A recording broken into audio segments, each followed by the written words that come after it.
Artinya ketika misalkan nanti kalau menengok jadwal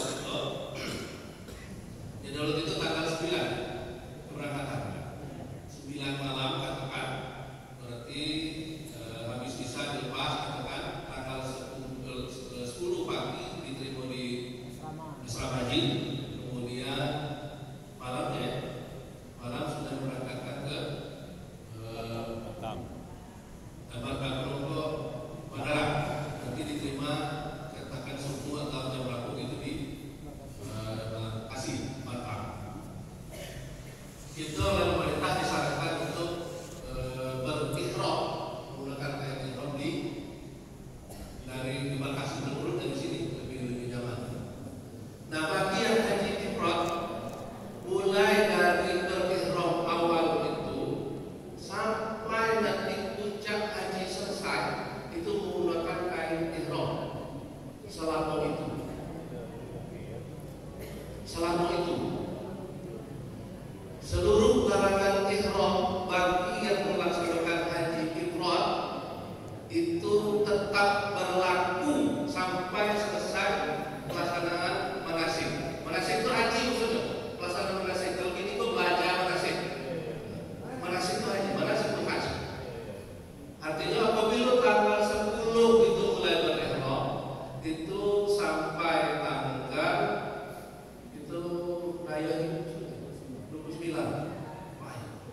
Berarti hampir 3 minggu ya. 3 minggu.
Mekah